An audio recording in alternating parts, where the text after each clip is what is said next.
విద్యార్థులందరికీ నేను చెప్పాలనుకుంటుంది ఏంటంటే, ఒక గిఫ్ట్ వాళ్ళందరికీ ఇవ్వాలనుకుంటున్నాం. ఆ గిఫ్ట్ వాళ్ళ దగ్గర ఉందనుకోండి, వాళ్ళు ఎప్పుడు కూడా ఇలాంటి నిర్ణయం తీసుకోరు, సూసైడ్ చేసుకోవాలని నిర్ణయం తీసుకోరు. ఫర్ ఎగ్జాంపుల్ చూడండి, ఒక రాజు ఉన్నాడు. ఆ రాజు తన మంత్రికి ఏం చెప్పాడంటే, నాకు ఒక ఫింగర్ రింగ్ కావాలి, రింగ్ తీసుకుని రా, ఎలా ఉండాలంటే చాలా యూనిక్గా చాలా డిఫరెంట్గా ఉండాలని చెప్తాడు. ఆ మంత్రి ఏం చేస్తాడంటే, సరే ఆలోచించి ఎలా ఉంటే బాగుంటుందో మంచి రింగ్ తయారు చేసి తీసుకొస్తాడు. రాజుగారు రింగ్ తొడిగి అంటాడు, లేదు దీని మీద ఏదైనా రాసుకుని తీసుకుని రా, రాసింది ఎలా ఉండాలంటే నాకు అది ఉపయోగపడాలంటాడు. సరే అని చెప్పేసి ఆ రింగ్ తీసుకొని మంత్రి గారు ఆలోచించి దాని మీద ఒక వాక్యాన్ని రాసి తీసుకొస్తారు, ఒక సెంటెన్స్ రాసి తీసుకొస్తారు. ఏముంది దాంట్లో? ఒక వాక్యం రాస్తుంది. ఏం రాస్తుంది? ఈ సమయం గడిచిపోతుంది అని రాస్తుంది. ఏంటి వాక్యం రాశాడేంటి, దీని అర్థం ఏంటి, ఎందుకు రాశాడు? ఇప్పుడు అడిగితే నాకు గుర్తు అర్థం కాలేదేమో అనుకుంటాడే, అడగడం మానేసి అడుగుతాం. కొన్ని రోజుల తర్వాత ఏమైందంటే, ఒక యుద్ధం జరుగుతుంది. ఆ యుద్ధంలో రాజుకు ఓటమి వస్తుంది. చాలా పరాభవం, చాలా బాధలు ఉంటాడు. అసలు ఏంటి ఎలా జరిగిపోయిందని ఆ బాధలో ఉంటాడు. ఆ సమయంలో ఇది చూస్తాడు. చూసినప్పుడు ఈ సమయం గడిచిపోతుంది అని ఉంది. అంటే ఈ ఓటమి అనే సమయం, ఈ బాధ సమయము అనేది ఉండదు, గడిచిపోతుంది. ఇదే పర్మనెంట్ కాదు, ఈ ఓటమి పర్మనెంట్ కాదు, గడిచిపోతుంది అన్న ఆ సెంటెన్స్ తను నిలబెట్టింది. ఓ ఇది పర్మనెంట్ కాదా, ఇది గడిచిపోతుందా, ఓ వెరీ గుడ్ అంటే తను నిలబెట్టడానికి ఉపయోగపడింది. తర్వాత కొంతకాలం తర్వాత మరొక పరిస్థితిలో, మరొక సందర్భంలో, మరొక యుద్ధంలో తను విజయం సాధిస్తాడు. చాలా గొప్ప విజయం, బా నేను గెలిచాను అన్న ఫీలింగ్లో ఉంటాడు. ఆ సంతోషంలో చూస్తే ఈ సమయం గడిచిపోతుంది, నువ్వు విర్రవీగాల్సిన అవసరం లేదు, ఇది కూడా టెంపరరీయే, ఓటమైనా గెలిపైనా టెంపరరీయే, ఏది పర్మనెంట్ కాదు, జర్నీ ముందుకెళ్తూనే ఉంటుంది. సో స్టూడెంట్స్కి ఇదే చెప్తాను, ఎగ్జామ్స్లో ఫెయిల్ అయిపోయారా, నో ప్రాబ్లం, నో ప్రాబ్లం, ఈ సమయం గడిచిపోతుంది, నేర్చుకోండి. ఎందుకు ఓడిపోయారు, ఎందుకు ఫెయిల్ అయ్యారో నేర్చుకోండి.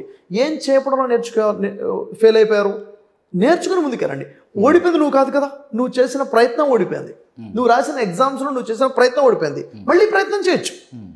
ఓడిపోయింది నువ్వు కాదు, నేను ఓడిపోయాను అనుకుంటే ఆ షేమ్ఫుల్ ఫీలింగ్ వస్తుంది, కాన్ఫిడెన్స్ లాస్ అవుతుంది. నేను కాదు ఓడిపోయింది, నేను చేసిన ప్రయత్నమే ఓడిపోయింది, మళ్ళీ ప్రయత్నం చేస్తాను, నేర్చుకొని చేస్తాను. సో ప్రతి ఒక్క స్టూడెంట్కి నేను చెప్పేది ఏంటంటే, లైఫ్లో ఓటమిలు వస్తాయి, ఓటమి లేకుండా లైఫ్ చూంచండి. ఈ ప్రపంచంలో గెలిచిన ప్రతి వాడు ఓటమి తర్వాతనే గెలిచాడు. సో ఈరోజు ఏడ్చిన వారే రేపు సంతోషంగా జీవితం గడిపే అవకాశాలు ఉన్నాయి. ఏడిపే పర్మనెంట్ కాదు. ఇంకోటి, ఈరోజు మనల్ని చూసి నవ్వుతారు కొంతమంది, అరే ఓడిపోయాడు అని చెప్పేసి.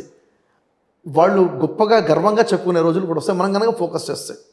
So don't take wrong decisions. ఈ జీవితం మీది కాదు, దేవుడు ప్రసాదించిన జీవితం ఇది. చంపుకునే హక్కు మీకు లేదు, సూసైడ్ చేసుకునే హక్కు మీకు లేదు. సూసైడ్ చేసుకుంటే మహాపాపం అనమాట.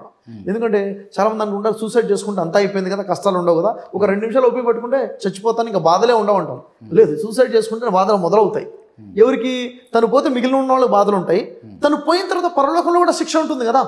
ఒక వ్యక్తి సూసైడ్ చేసుకుంటే ఏ విధంగా సూసైడ్ చేసుకుని చచ్చిపోతాడో అదే విధమైన శిక్ష విధించబడుతుంది పరలోకంలో. ఉంటుంది, అట్లా కంటిన్యూగా ఉంటుంది. ఖచ్చితంగా పరలోకంలో శిక్ష ఉంటుంది.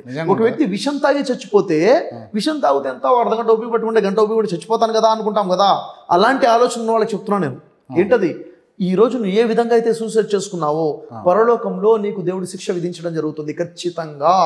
ఎలాంటి శిక్ష? అదే శిక్ష మాటి మాటికి ఉంటుంది. అక్కడ మరణం రాదు. పరలోకం ఉన్నదా? 100% ఉంది. ఏ లోకం ఉంటే పరలోకం ఉంది. ఎక్కడ ఉంటుంది పరలోకం? పరలోకం ఎక్కడుంది అంటే మానవ మరణానంతరం ఉన్న జీవితాన్ని పరలోకం అంటాం. అది అగోచరం, మనం చూడలేంది. అది అగోచరం. దేవుడు ఎక్కడ ఉన్నాడు? అగోచరం, మనం చూడలేదు. ఓకే సార్, అంటే ఇది జనరల్గా సినిమాలలో చూస్తుంటాం. మీరు చెప్పిన విధానం ఎట్లా ఉండదంటే, అపరిచితుడు సినిమాలో కూడా ఇటువంటి శిక్షలు ఉన్నాయని చెప్పేసి ఇప్పుడు నాకు ఒక శరీరం ఉన్నది, నాకు కాళ్ళు, చేతులు, గోళ్ళు, కళ్ళు, ముక్కు, నోరు, చెవు అన్నీ ఉన్నాయి. ఇప్పుడు నాకు ఏదన్నా శిక్ష చేసినప్పుడు నాకు స్పర్శ ఉంటుంది కాబట్టి నాకు తెలుస్తుంది. అవును, నాకు మరణం వచ్చింది, నేను లేను, నాలో ఆత్మ లేదు అని అన్నప్పుడు నా శరీరానికి స్పర్శ ఉండదు, ఆత్మకు స్పర్శ ఉంటుందా? ఆత్మను ఎట్లా స్పృశించవచ్చు? ఏమవుతుందంటే, ఈరోజు మరణం అంటే ఏంటి? శరీరంలో నుంచి ఆత్మ వెళ్ళిపోవడమే మరణం, జీవం పోతుంది. అవును. అయితే ప్రళయం అనే ఒక రోజు ఉంది. ఆ ప్రళయం రోజున ప్రతి మానవుడు కూడా మరణిస్తాడు. ఏ జీవరాశి ఉండదు, ప్రతి జీవి మరణిస్తుంది. ప్రళయం తర్వాత తీర్పు దినం ఉంది. తీర్పు దినం రోజున మొట్టమొదటి మానవుడి నుంచి చిట్ట చివరి మానవుడి దాకా ప్రతి మానవుని కూడా దేవుడు తిరిగి లేపుతాడు. మిమ్మల్ని నన్ను కూడా. ఎవరు లేపుతానంటున్నాడు? ఒక రాజకీయ నాయకుడు కాదు, డాక్టర్, సైంటిస్ట్ కాదు, సృష్టికర్త అనే దేవుడు, పుట్టించిన దేవుడు. లేపుతాడా? నిజంగానే లేపుతాడా? మట్టిలో కలిసిపోయాక తిరిగి లేపుతాడా? ఎస్. ఎలా లేపుతాడంట? మీ వేలు కొనలు, అంటే మీ వేలు యొక్క కొనలు ఎలా ఉన్నాయి, ఫింగర్ ప్రింట్స్ కూడా యాజ్ ఇట్ ఈస్గా ఉన్నట్టుగా లేపుతాడు. లేపగలిగిన సమర్థుడు. ఎందుకంటే దేవుడు ఏదైనా అయిపోతే అది అయిపోతుంది. దేవుడు ఏదైనా అయిపోతే అది అయిపోతుంది. దేవుడు తిరిగి ఎందుకు లేపుతాడు? ప్రశ్నించడానికి.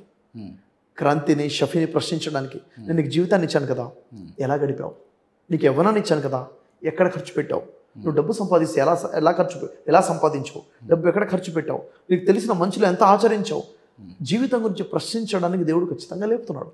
కాబట్టి ఏలోకం నా జీవితం నా ఇష్టం కాదు, ఈ జీవితం నా ఇష్టం కాదు, నాకు జీవితాన్ని ప్రసాదించిన దేవుడు ఉన్నాడు, ఆయన చెప్పినట్టుగా జీవితం గడపాలి. దేవుడు మనకు అంటే మీకు డబ్బు ఇచ్చినాం కదా, మంచి ఇచ్చినాం కదా, నువ్వు ఎట్లా గడిపినావు అని చెప్పేసి అడుగుతాడు అని చెప్పేసి మీరు అన్నారు కదా.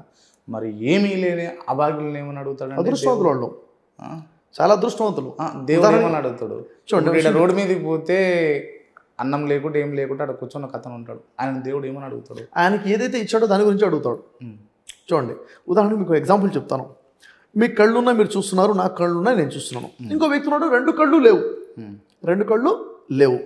ఇప్పుడు రేపు పరలోకంలో దేవుడు ప్రశ్నించడం మొదలు పెడితే మిమ్మల్ని, నన్ను, అతన్ని, నాకు ప్రశ్నలు ఎక్కువగా ఉంటాయి, మీకు ప్రశ్నలు ఎక్కువగా ఉంటాయి. నేను నీ కళ్ళు ప్రసాదించాను కదా, కళ్ళతో ఏం చేసావు అనే ప్రశ్నకి సమాధానం చెప్పుకోలేక ఇబ్బంది పడే పరిస్థితులు.